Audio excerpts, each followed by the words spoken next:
भाई as ICC fans मुझे लगता है कि शायद अब खुशियां ही आने वाली है। देखो first of all India versus south Africa की ओडीआई हुई थी, उसमें प्लेयर ऑफ द सीरीज का अवार्ड लेके गया विराट कोहली। इवन तो रोहित शर्मा के 20,000 रन भी कंप्लीट हो गए।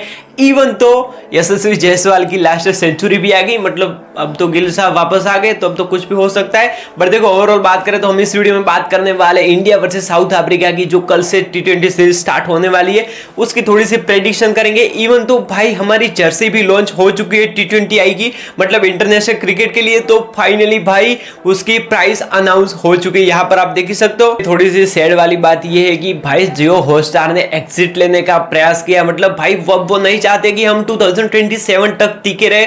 आईसीसी मतलब जो भी ब्रॉडकास्टिंग राइट्स है वो भाई उन लोगों ने, मतलब देखो भाई उनका लॉस हुआ था वो भाई 25,760 करोड़ का उन्होंने लॉस किया है जो अभी एशिया कप आया था उसमें, और बहुत सारे टूर्नामेंट थे उसमें। तो फाइनली भाई जो जियो स्टार है वो कहते हैं कि भाई हमें नहीं रहना आपके साथ, हमें प्लीज विदा कर दो। मतलब अब शायद भाई न्यू ब्रॉडकास्ट आ सकता है। इवन तो शायद हमें स्ट्रीमिंग किसी दूसरे प्लेटफॉर्म पर देखने को मिल सकती है। एंड शायद वहां पर या तो सोनी लिव आएगा या फिर आएगी नेटफ्लिक्स। कौन आएगा वो तो आगे पता चलेगा, बट काफी सारे चांसेस ये कि शायद नेटफ्लिक्स पर ही स्ट्रीमिंग होगी जो आने वाला है वर्ल्ड कप। नहीं अजीत भाई आप चाहते क्या हो? मतलब देखो अजीत अग्रकर ने प्रेस में कहा कि देखो हमारी डोमेस्टिक सीजन अभी अभी स्टार्ट हुई है तो हम देखेंगे कि कौन वो प्लेयर कितना फिट है। अगर फिट रहा तो आगे क्या करना है वो हम बाद में डिसाइड करेंगे। एंड देखो अभी देखो अगर सैयद अली मुश्ताक ट्रॉफी के लास्ट 3 मैचेस में अगर बंदे के स्पेल देखे, मतलब मोहम्मद शामी के, तो भाई लिटरली आपको शॉक कर देंगे। तो गाइस आप यहाँ पर देख ही सकते हो कि देखो सर्विसेज के खिलाफ अपना 4 ओवर का कोटा भी कंप्लीट नहीं किया था। इकोनॉमी के साथ बंदे ने 4 विकेट्स लिए थे।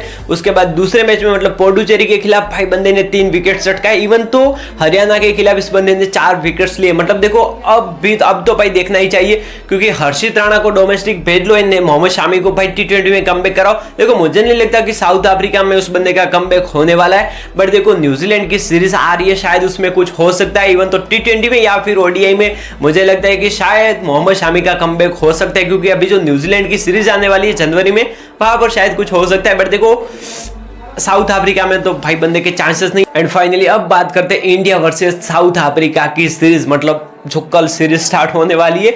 तो भाई कितने जीरो से इंडिया जीत पाएगी? चलिए सबसे पहले बात करते हैं। तो देखो प्लेइंग 11 में आपको बता देता हूं कि हाँ यही प्लेइंग 11 होगी। एंड यही प्लेइंग 11 होती है तो शायद सॉर्टेड ही होगी। देखो सबसे पहले अभिषेक शर्मा, शुभमन गिल ओपन करेंगे।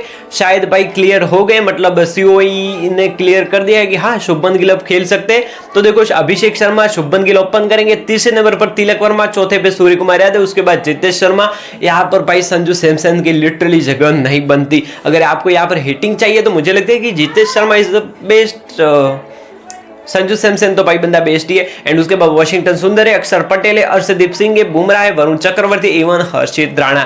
मुझे लगता है कि हर्षित राणा को भाई चांसेस मिलने चाहिए अगर यहाँ पर बंदा अच्छा नहीं करता, वरना भाई गौतम गंभीर तो यही कहेगा कि बंदे को चांसेस नहीं मिले। तो फिर से यहाँ पर शायद मोहम्मद शामी का पता कट सकता है, बट मैं पर्सनली चाहता हूँ कि ये बंदा खेले। एंड अगर यहाँ पर बंदे का परफॉर्मेंस अच्छा नहीं आता तो भाई मान के चलो हर्षित राणा एग्जिट लेने की कोशिश करेंगे। एंड मुझे लगता है कि शायद उस बंदे को डोमेस्टिक ही खेलना चाहिए। मैच की प्रेडिक्शन देखो, सबसे पहले मेरा प्रेडिक्शन ये है कि सबसे ज्यादा हाईएस्ट रन स्कोरर इस सीरीज में शुभमन गिल ही रहने वाला है। भाई बंदे को देखो ऑस्ट्रेलिया की जो सीरीज हुई थी, बंदा भाई बहुत ट्रोल हुआ, बहुत क्रिटिसाइज हुआ, बट मुझे लगता है कि इस बंदे को अब जवाब देना चाहिए, क्योंकि वो तीनों फॉर्मेट का खिलाड़ी है, 2 फॉर्मेट का तो कैप्टन है। तो मुझे नहीं लगता कि शायद अब वो और क्रिटिसाइज और ट्रोल होगा। तो मुझे लगता है कि भाई Shubman Gill most run scorer निकल सकते हैं। उसके बाद मोस्ट विकेट टेकर, तो मुझे लगता है कि यहाँ पर सबसे ज्यादा अगर कोई विकेट सटकाएगा एंड वो भी प्रोटेयर्स के खिलाफ, तो भाई वहां पर तो एक ही नाम आता है एंड वो है वरुण चक्रवर्ती। एंड मुझे लगता है कि भाई वरुण चक्रवर्ती का कमबैक तो पहले से ही गौतम गंभीर ने करवा डाला है, बट मुझे लगता है कि अगर वरुण चक्रवर्ती 5 के 5 मैच खेलता है तो हाईएस्ट लीडिंग विकेट टेकर होगा वरुण चक्रवर्ती।